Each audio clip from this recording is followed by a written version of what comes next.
Halo sahabat-sahabat top, apa kabar? Sekarang aku ada di halte Balai Kota dan akan ngajak kalian, sahabat-sahabat topnya Transjakarta, buat ngobrol sama orang nomor 1 di Transjakarta. Siapa kira-kira?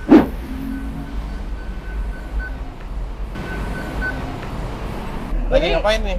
Lagi ngeliat ini Pak, stiker braille. Ini produk informasi terbaru dari Transjakarta ya Pak? Betul, jadi ini bagian salah satu komitmen kita dalam kerangka berkelanjutan bersih berdaya bestari. Ini di pilar bestari, di mana kita memberikan layanan yang inklusif, termasuk juga buat teman-teman disabilitas. Seru banget Pak, saya pengen banyak ngobrol sama Bapak karena sahabat-sahabat top kita juga pengen dengar cerita lebih banyak dari Bapak.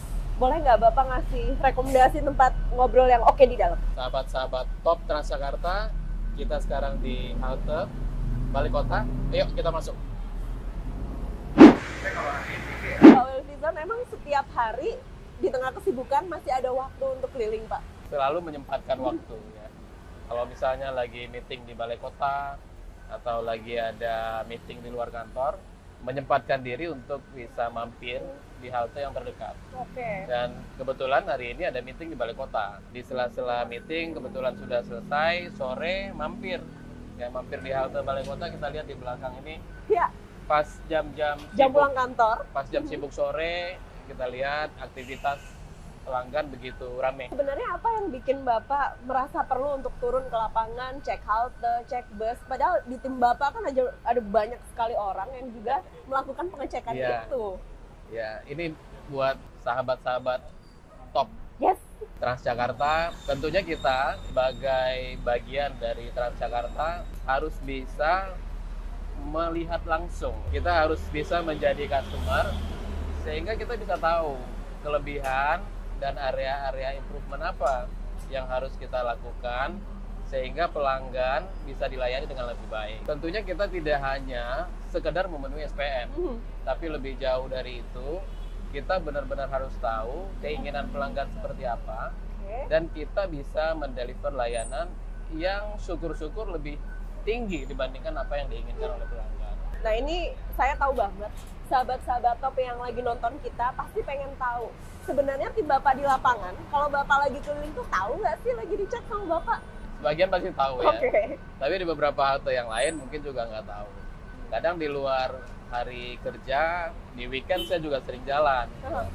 Dan biasanya mungkin dengan penampilan yang mungkin tidak semua tim tahu. Kayak casual gitu ya, ala-ala weekend. Pak, kita ada di halte Balai Kota. Di belakang kita ada pohon yang masih sangat dipertahankan. Ini adalah salah satu dari beberapa halte Transjakarta revitalisasi yang di situ masih ada pohon-pohon. Iya. Kenapa sih Pak? Ya, Desainnya kayak gitu. Jadi kalau kita lihat di halte Balai Kota ini tetap dipertahankan. Jadi ini salah satu bagian dari kerangka berkelanjutan kita, bersih, berdaya, bestari, terutama dalam pilar bersih.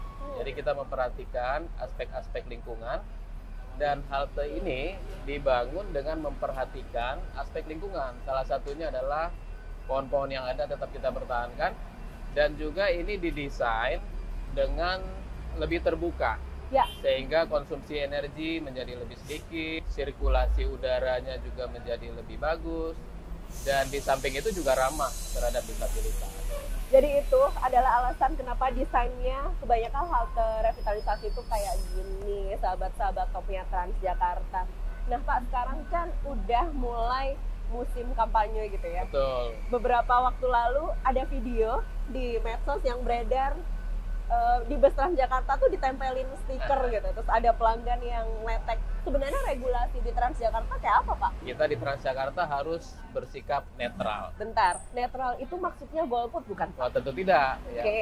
Netralitas yang dimaksud adalah sebagai bagian dari pemerintah, tentunya kita harus bersikap netral sehingga bisa menjaga kondusivitas, menjaga kenyamanan, dan juga menjaga ketertiban umum. Dan kita tahu fasilitas-fasilitas yang ada di halte di Transjakarta, baik itu halte atau bus atau fasilitas lainnya, adalah fasilitas publik. Terus tadi di masa kampanye ada aturan-aturan yang harus ditetapkan Artinya kita semua punya tanggung jawab untuk melakukan sosialisasi lebih luas gitu ya Pak. Apa aja sih yang nggak boleh dilakukan di area bus dan juga halte Transjakarta? Jadi karena ini adalah area publik, digunakan oleh semua masyarakat, tentunya kita juga harus menjaga kondusivitasnya. Kegiatan-kegiatan politik seperti orasi, Itu nggak boleh? kemudian mengumpulkan massa tentunya nggak boleh. Oke, nggak boleh di bus dan nggak boleh di halte. juga menempel alat-alat peraga kampanye, baik itu di bus ataupun juga di halte. Dan ini adalah fasilitas kita bersama, tentunya kita mengajak seluruh masyarakat untuk sama-sama menjaga, ya, sehingga yang terjadi kemarin mudah-mudahan menjadi contoh yang Yes.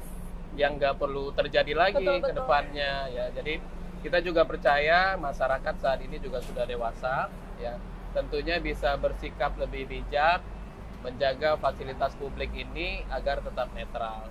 Dan semua golongan tentunya bisa menggunakan fasilitas dan layanan Transjakarta. Baik, dan sekarang tuh kalau kita lihat ya di era kini, semuanya diposting Pak. Lagi di bus, lagi berdiri, selfie. Boleh nggak sih selfie, tapi pakai baju atribut kampanye? Ah, ini termasuk yang perlu kita wanti-wanti nih ya. Oke. Jadi kalau di halte ataupun di bus Transjakarta, kita melarang ya untuk melakukan selfie dengan alat peraga ataupun baju dari kontestan politik tertentu, ya. Dan ini mudah-mudahan bisa dipahami oleh semua masyarakat, dan mohon maaf sekali jika itu terjadi, tentunya nanti petugas-petugas Transjakarta akan melakukan tindakan. Oke, jadi mending nggak usah coba-coba. Tapi kayaknya saya punya tips yang bisa dipakai sama orang-orang yang mau ikut kampanye tapi mau memanfaatkan fasilitas publik seperti Transjakarta, Pak.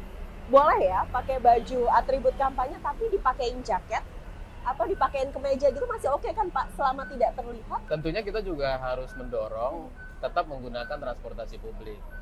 Ya, jika nanti ada kegiatan di tempat tertentu menggunakan Transjakarta sebagai sarana mobilitasnya, pada saat memakai atribut ya bisa ditutup pakai jaket ya, atau ditutup pakai kemeja.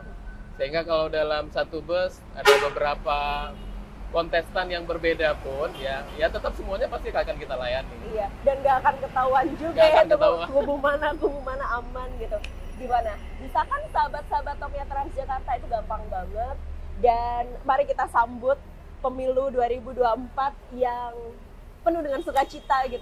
Bapak, saya pengen deh diajak Bapak jalan-jalan keliling halte Balai Kota, boleh? Boleh, ayo. Saya tuh baru lihat barcode kayak gini, Pak.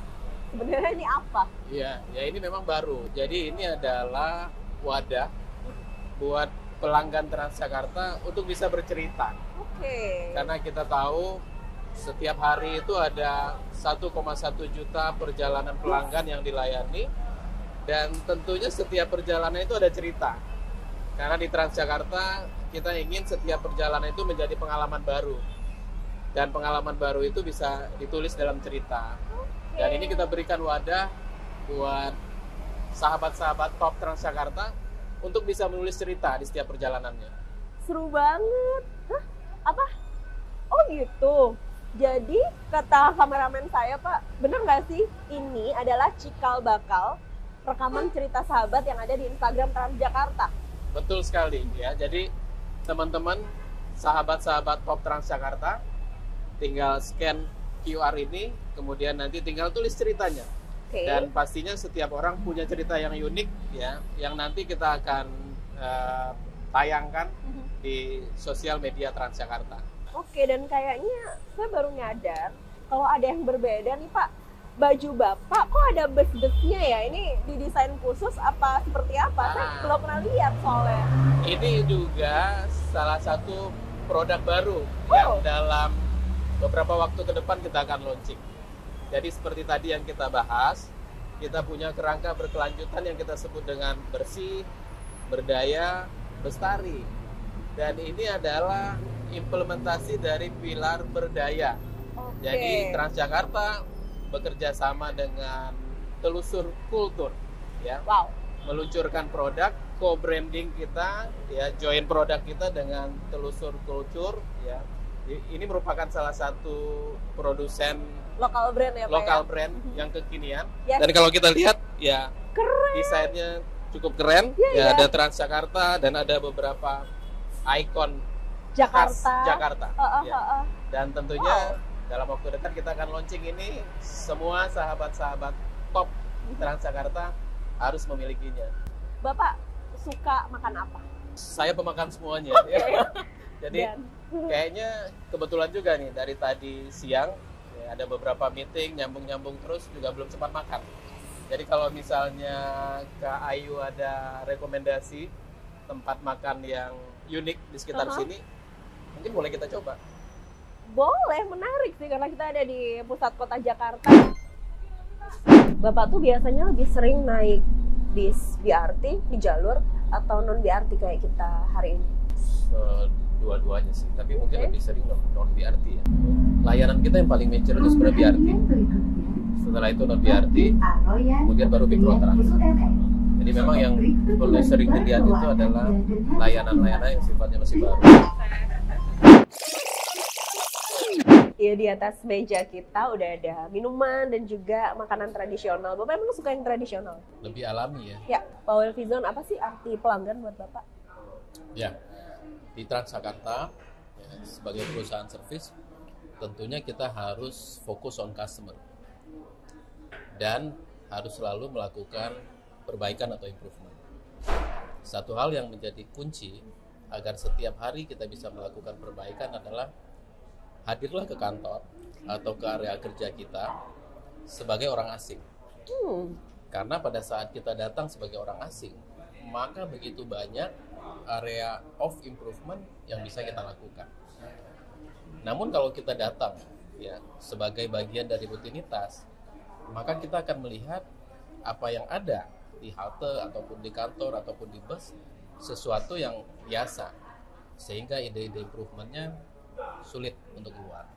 Oke, jadi ketika mau melakukan improvement akan jauh lebih baik ketika sudut pandangnya menjadi orang lain, bukan pegawai Transjakarta gitu ya Pak.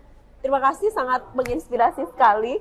Dan sayangnya ini adalah akhir dari bincang-bincang kita di Bus Talk, Bincang Sahabat-Sahabat Talk, Podcast Gaya Hidup Jakarta. Jangan lupa subscribe channel YouTube dan juga Spotify Transjakarta. Betul, dan follow sosial media Transjakarta. Ayu Wardani pamit dan juga Direktur Utama PT Transportasi Jakarta, Bapak Welfizon Yuza. Sampai jumpa. Ayo naik Transjakarta, pilihannya